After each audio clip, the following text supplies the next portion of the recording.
Today we're going to cover how your ads can show up on Google Maps just like this. So I'm inside the Google Map Pack right now. I'm on desktop and you can see there are 3 sponsored Google Maps or Google Business Profiles as well as what you can see here.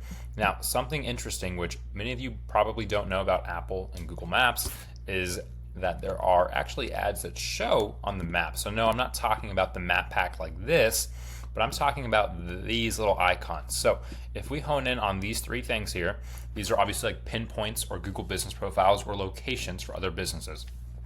If you take a closer look, you'll see how these 2 are circular. These 2 are circular icons, whereas this is a square. When you see a square icon like that on Google Maps or sometimes even Apple Maps, those are sponsored ads. You can also see how that correlates. I'm gonna butcher this. Macho Contracting is over here as well, right? So those are both ads. And so is Mr. Rooter and Lawson Family Plumbing, right? So this is how you actually can set up and get yourself on the Google Map Pack, because it is a prominent place to run ads and it ties in with your Google search ads. Now, if we go ahead and do a normal search, it may not always show, mostly because I'm on desktop. But as we've talked about in previous videos, we know that these first 2 are going to be your Google Guarantee or Google Local Service. Then we know these next 2 are usually going to be your Google Ads or Google Pay Per Click. Then the following are going to be your Map Pack. So here's a good example. Not sure why this one's at the bottom, but still an ad nonetheless. So this is our Google Map Pack, right? This is like our preview version of Google Maps. If you're on mobile, they are going to prioritize the ads to show up much higher.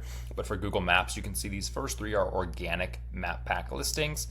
You can see they have wonderful, excellent reviews. They are probably highly organic rank. And then this one here, the bottom's an ad, obviously, right? It says sponsored.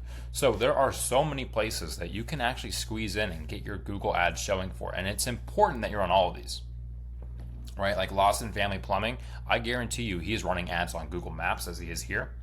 Local service ads, and Google search. Could you imagine having your ads appear in 3 different spots? But for now, let's focus on how you actually set this up inside of Google Ads. So pull up your account, go to the campaign level, and then within there, you're gonna go ahead on the left-hand side and click assets. And it's actually just an asset or an extension.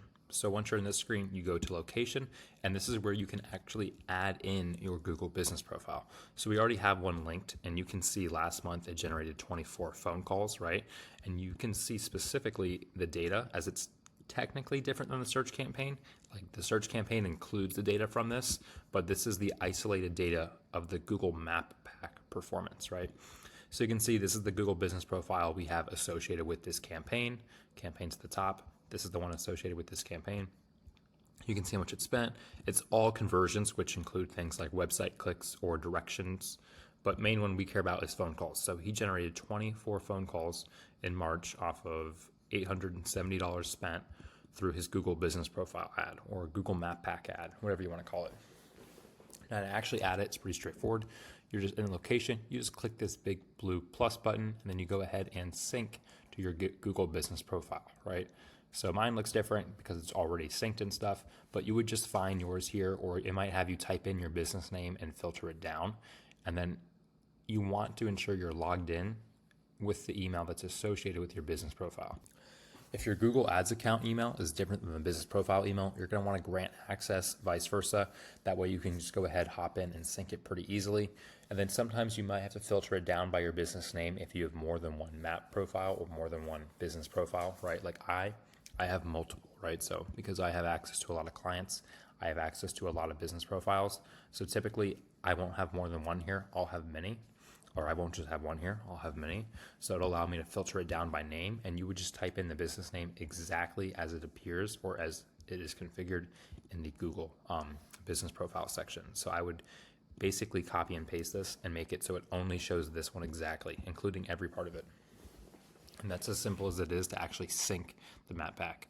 And just for a little bit of a better explanation, we can go ahead and review their article where they actually break it down, right? So step-by-step instruction, super basic again. You're going to want to navigate to location asset within your Google Ads account, and then you're going to want to enable it and add in your business profile, right? Again, this stuff is actually just at the search campaign level. So all your location targeting and keywords and stuff, that's defined by your search campaign. This isn't like a separate campaign type or a separate ad type. It's technically just an asset or an extension. pretty straightforward. But it makes your ads now eligible to serve in this format is technically how I would explain it. Can't change how it looks or anything. Obviously, like this is just pulled from your Google business. All it's doing is syncing your business profile to your ads and making your business profile eligible to serve in replace of like a text ad, for example. Sometimes both at the same time. Now this is pretty cool too, because it will generate different conversion goals the moment you import it and sync it. And after it starts collecting data, you'll notice these new goals automatically created in your account. These are considered Google hosted goals. Now, most of the time I remove these because they're relevant and marked as primary. But if you're like a tow truck company or, really any company, you're going to want to leave this one on most. These are actual phone calls made through your MapPack ad. So this is super important. You definitely want to keep that on and running so you can track the amount of calls you get from that ad type. Whereas the other two, probably not so much important, right? Like, do you really care how many people click get directions? And again, that would just be this button here. So this is called clicks to call, right? We want to keep that. This would be called get directions. 90% of the time we turn that off just because we don't care how many people are clicking get directions to our business. Now, if you're like a coffee shop or some sort of like brick and mortar, then yeah, you probably want to keep that on because that's kind of like tracking foot traffic. And then the other ones are kind of irrelevant. Like you can also track and see how many people click your business profile ad and then click navigate to your website. Like that's just kind of redundant and annoying. We don't really need to know how many people went to our website through this. We typically just care about phone calls.